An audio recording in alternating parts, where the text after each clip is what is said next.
pasal dia mendengar audio Al-Quran, audio terjemahan Al-Quran dalam bahasa dia Urdu kan. Jadi dia cakap kalau benarlah mimpi ni dari Allah, maka mesti ada persamaan dalam Al-Quran. Jadi ketika itulah dia tak silap saya, dia pernah cerita kat saya, dia pernah dua kali dengar audio tu sampai khatam, dia dengar lagi sekali, dua kali. Jadi dia kata antara ayat yang sama dalam Quran, dia jumpa yang dia merasakan Allah lebih dekat dari urat leher tu kan. Ketika dia baca ayat tu, dan memang itu yang dirasakan dalam mimpi-mimpinya. Jadi ayat yang dimaksud ini adalah ayat di surah Qaf yang artinya, dan sungguh kami telah menciptakan manusia dan mengetahui apa yang dibisikkan oleh hatinya, dan kami lebih dekat kepadanya daripada urat lehernya. Quran surah Qaf 50 ayat 16. Inilah ayat yang didapati kesamaan rasa pada mimpi yang dialami Muhammad Qasim. Ini sama. Lepas tu yang janganlah berputus asa dari rahmat Allah, itu sering ada dalam mimpinya. Lepas tu yang Allah tidak mensia-siakan orang yang sabar. Contoh kot, dia kata ini pun ada dalam Quran. Saya akan tunjukkan kalimat yang sering muncul dalam Al-Quran tentang janganlah berputus asa dari rahmat Allah, yang mana Muhammad Qasim sering mendengar kalimat itu di dalam mimpinya, dan juga bagian ketika Allah tidak menyanyiakan kebaikan seseorang, dan inilah yang ada dalam Al-Quran. Katakanlah, wahai hamba-hambaku yang melampaui batas terhadap diri mereka sendiri, janganlah kamu berputus asa dari rahmat Allah. Sesungguhnya Allah mengampuni dosa-dosa semuanya. Sungguh dialah yang maha pengampun, maha penyayang. Wahai anak-anakku, pergilah kamu, carilah berita tentang Yusuf dan saudaranya, dan jangan kamu berputus asa dari rahmat Allah. Sesungguhnya yang berputus asa dari rahmat Allah hanyalah orang-orang kafir. Dan kalian akan dapat melihat di Al-Quran lebih banyak lagi kalimat seperti ini. Lalu, kandungan yang di Al-Quran soal Allah tidak menyanyiakan kebaikan seseorang ada pada surah Hud. Allah Subhanahu wa Ta'ala berfirman, dan bersabarlah, karena sesungguhnya Allah tidak menyanyiakan pahala orang yang berbuat kebaikan. Sekarang jelas dan telah menjadi bukti bahwa Muhammad Qasim pun telah memverifikasi mimpinya apakah terdapat kesamaan dalam Al-Quran, dan ternyata mimpinya sejalan dengan Al-Quran. Kalau betul yang menghindari syirik, yang mesej yang selalu yang dalam tu menghindari syirik. Lepas tu I see the Prophet Muhammad SAW. okay. Dan dia juga ada bermimpi yang dia menampak ketinggian Rasulullah ni sampai mencapai arash. Dia nampak. Jadi dia kata dia sangat beruntung kita menjadi umat Nabi Muhammad SAW ni sebenarnya rahmat. Sebab kedudukan Nabi Muhammad SAW ni tinggi, paling tinggi, sampaikan ketinggiannya mencecah ke arash. Lepas tu dalam mimpinya kan Allah mengajarkan, Rasulullah mengajarkannya untuk menghindari syirik dan segala bentuk-bentuknya tu. Dan Allah juga menyuruh dia untuk menyebarkan mimpi. Rasulullah menyuruh dia untuk menyebarkan mimpi-mimpinya. Dan pada tahun 2015 dia menyebarkan mimpinya.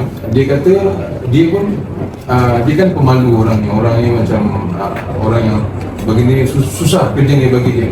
Jadi dia berdoa kepada Allah, ya Allah, aku upload video ni, janganlah menjadikan aku malu dengan orang ramai. So takutkan orang komen-komen negatif, orang cakap dia berdusta semua kan. Jadi berdoa kepada Allah begitu. Dan dalam satu mimpi Allah beritahu kepada Qasim, aku membantu engkau ni semata-mata kerana engkau sedaya upaya engkau untuk menghindari syirik dan segala bentuk-bentuknya. Saya tambah lagi apa yang saya dah faham kan. Dia kata tinggi Rasulullah lebih kurang 5 kaki 11 inci. Dalam mimpinya dia melihat Rasulullah ni memakai serban berwarna putih dan bajunya berwarna putih juga, putih. Lepas tu dia kata Rasulullah ni kalau berjalan, dia berjalan dengan keadaan yang rendah diri, dia tidak bongkak. Jadi kalau berjalan tu berjalan dengan rendah hati, rendah diri. Dan dia kata dalam satu mimpi dia melihat Rasulullah ni dalam satu malam yang gelap gelita. Dia kata dia nampak Rasulullah SAW ni berdiri, nur dari badannya tu hingga menerangi sekitar yang gelap tu sampai nampak sekitaran itu. Lepas tu dia kata Ustaz tanya tadi pernah ke melihat wajah Nabi SAW kan. Dia kata dia nampak tapi macam bukan jelas. Dia kata dalam beberapa mimpi kadang-kadang nampak dari sini ke bawah, kadang-kadang dari sini ke atas, kadang-kadang mata saja, kadang-kadang keseluruhan badan tapi jauh. Dan dia kata posisi dia tidak berani melihat. Posisi dia macam solat juga, macam keadaan menunduk. Dia macam tidak berani melihat pun. Tapi dalam satu mimpinya dia kata dia nampak macam mimpi tu fokus kepada mata je. Dan dia kata dia nampak mata tu jelas, bahagian putih mata ni nur, seolah-olah Allah yang mengisikan nur tu sendiri. Katanya bercahaya. Lepas tu dia nampak dalam lens tu, dalam anak mata ni ada macam corak kelopak bunga. Dia kata ada macam kelopak bunga. Dia kata dalam satu mimpi lagi Allah pernah beritahu kepada dia, Qasim, kenapa kau tidak dapat melihat dengan jelas? Sebab di antara dia dan Rasulullah ni ada 80 hijab. Jadi engkau tidak dapat melihat Rasulullah ni sebagaimana engkau melihat Nabi Sulaiman AS. Dia ada satu mimpi lain yang dia bermimpi jelas muka Nabi Sulaiman AS. Mimpi-mimpi beliau itu dan penjelasan itu, and all of your explanation in social media and networking. This is barakah from Allah. This is barakah. Okay? Jadi apa yang beliau alami sekali lagi, saya secara pribadi tidak pernah. Beberapa kali beliau mimpi dengan Allah, maksud saya Allah berkata-kata kepada aku, Allah bercakap-cakap pada beliau itu barakah dari Allah. Beliau bermimpi dengan sekali lagi kita. Di sini dengan jelas Ustadz Rahmat Baikuni mengatakan bahwa dia tidak menolak mimpi Muhammad Qasim dan mengatakan bahwa mimpi ini dari Allah. Bahkan ditegaskan kembali oleh Ustadz Rahmat Baikuni bahwa secara pribadi Ustadz Rahmat Baikuni tidak menolak berapa kali Muhammad Qasim bermimpi bertemu Allah. Yang dimaksud Allah berkata-kata dalam mimpinya. Itulah yang diucap oleh Ustadz Rahmat Baikuni. Saya sendiri belum yakin apakah saya pernah bermimpi bertemu Rasulullah SAW. Dan saya juga sama banyak dosa yang kecil. Tapi intinya di akhir zaman ini saya ingat apa yang Yesus sampaikan. Tidak berhenti kebenaran selepas Al-Quran dan Sunnahku, melainkan dengan mimpinya orang-orang beriman. Di sini Ustadz Rahmat Baikuni juga mengatakan bahwa tidak berhenti kebenaran selepas Al-Quran dan Sunnahku, melainkan mimpinya orang-orang beriman. Jadi cara Allah membimbing kita setelah Rasulullah berhenti adalah dengan mimpi orang-orang beriman. Kenapa demikian? Karena pertarungan hak dan batil tidak berhenti dengan wafatnya Rasulullah SAW. Betul. Tidak berhenti. Bahkan berlanjut sampai pada. So we are now in the last of year, the last episode of human civilization, between hak and batil, between hak and batil. Jadi hari ini kita berada di babak terakhir. Jika Allah memberikan mimpi semacam ini, itu karunia dari. Namun bukan untuk mengklaim. Tapi alhamdulillah belum menyatakan begitu. Apalagi dikutuskan. Maka saya yakin beginilah cara Allah menjelaskan kepada kita apa yang akan terjadi. Di laptop saya masih ada video bro. In my laptop, lot of your videos. Video to see mana video. Saya simpan satu folder khusus. Mimpi beliau dan cerita. Sebenarnya saya sudah paham sampai ini, tapi demi ada kesaksian semua. Karena di sini kita untuk menyaksikan. Tapi dia sekali lagi, jangan dibantah beliau lebih sekali.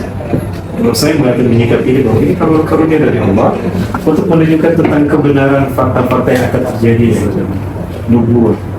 Ustadz Rahmat Baikuni menyikapi mimpi Muhammad Qasim bahwa ini adalah sebuah karunia dari Allah Subhanahu wa taala untuk menunjukkan kebenaran fakta-fakta yang akan terjadi, nubuah. Jadi dia cakap, Ustaz bertanya adakah melihat tentang Palestin dalam mimpinya. Dia cakap pada 2017 dia ada bermimpi di mana Presiden Israel dan Amerika berbincang dan berkata selepas ini Palestin hanya akan tinggal nama sahaja pada 2017. Dan sekarang memang terjadi begitu. Dalam mimpinya dia berkata peperangan ini akan dimulai dengan Palestin, di mana Palestin tu nanti daripada Palestin ni akan berkait-kait dengan negara Arab yang lain. Dari perang yang kecil-kecil dia akan merebak menjadi perang yang besar. Daripada perang yang besar dia merebak lagi menjadi perang dunia ketiga. Katanya ketika perang dunia terjadi, dia terjadi di tanah Arab, di mana tanah Arab ni menjadi medan perang. Tapi peperangan tu US ada, Rusia ada dalam mimpinya. Saya tambah sikit apa yang saya faham. Jadi pada masa yang sama dia kata di negara timur, di Nusantara, Indonesia, Malaysia, Bangladesh, mimpi dia ni tersebar luas. Dia kata dalam mimpinya, dia kata mimpi dia tersebar luas dan orang-orang Indonesia, Malaysia, Bangladesh ini semua mereka ni menyertai Pakistan dalam peperangan Ghazatul Hind. Ghazatul Hind tu dia kata nanti India ni akan dibantu oleh Israel juga, akan